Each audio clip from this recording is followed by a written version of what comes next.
What's up, Super Scholars, and welcome back to Read Aloud for Tuesday. Today we're going to read the story, The Golden Flower, a Taino myth from Puerto Rico.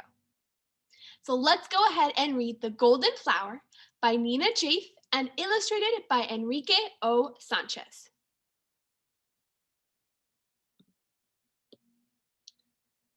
Long ago, the island of Puerto Rico was called Boroquen.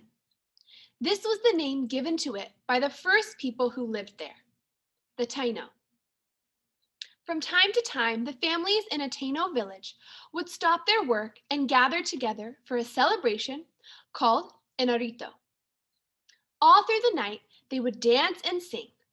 Then young and old would gather together in a great circle and listen to stories of magic and wonder, of Taino heroes, and of how things came to be. As you read this book, imagine that you too are sitting in this magic circle on a warm tropical night. The wind is blowing through the palm trees, the stars twinkle in the sky, and the storyteller begins to weave an ancient myth, a Taino tale from long ago.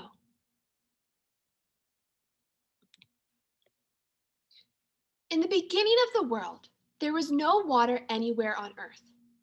There was only a tall mountain that stood alone on a wide desert plain. There were no green plants, there were no flowers. All the people lived on top of this mountain. One day, a child went walking on the dry land below the mountain. As he bent down over the ground looking for food, something floated by on the wind. He reached out and caught it in his hand. It was a seed, a small brown seed. He put the seed into his pouch.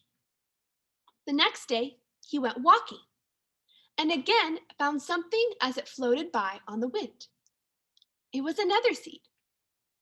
Day by day, he gathered these seeds until his pouch was full.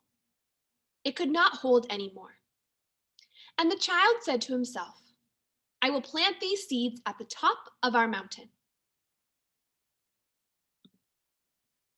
He planted the seeds and waited.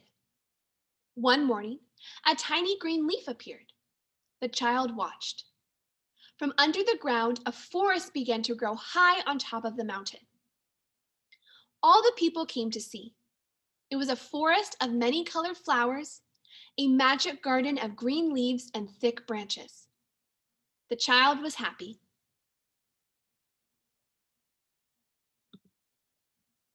In the middle of the forest, at the foot of the tallest tree, there grew a vine that wrapped itself around the tree.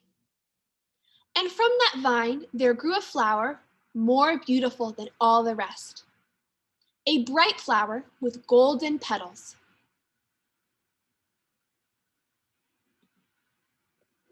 And from that flower, something new appeared in the forest. It looked like a little ball. Look, cried the child, something is growing out of the flower. As the people gathered around to watch, the ball grew larger and larger until it became a giant yellow globe that shone like the sun. Even as they walked on the dry land far below, people could see it shining on top of the mountain.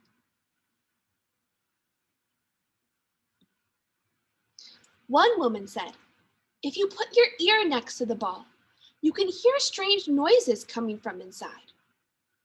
The people listened. Strange sounds and murmuring could be heard, but nobody knew what was hidden inside. The people were afraid. After that, they all stayed away. Even the child stayed away. One day, a man walking on the desert plain saw the golden ball. He said, if that shining ball were mine, I would have the power of the sun.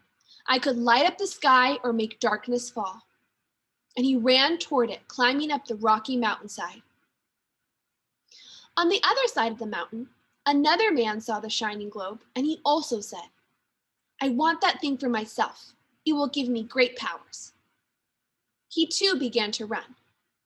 Each one climbed quickly. Each one found a footpath that led to the tree. They both ran without stopping until they reached the shining globe at the same time. But what they found was not really a ball.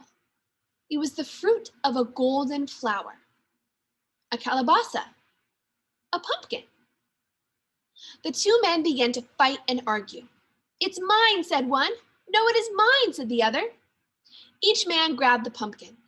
They pushed and pulled and tugged until finally the vine broke. The pumpkin began to roll down the mountain faster and faster until it crashed into a sharp rock and burst open. Whoosh! Waves of water poured out of the pumpkin.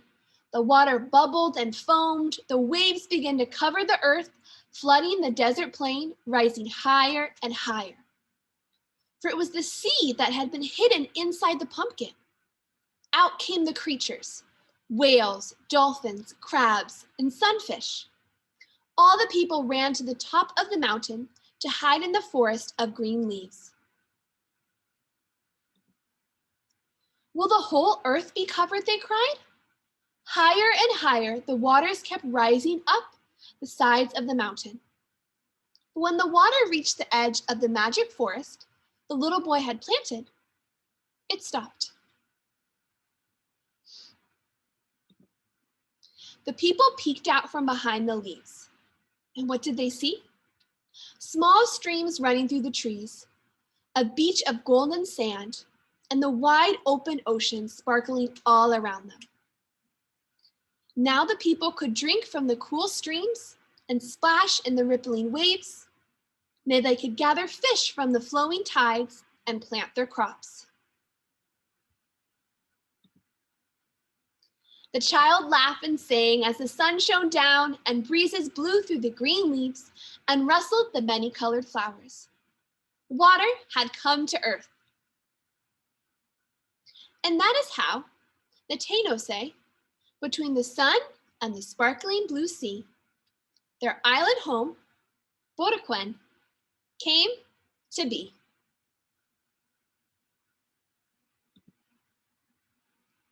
The end. That is the end of our story, The Golden Flower, a story of how the ocean came about from the Taino people of Puerto Rico.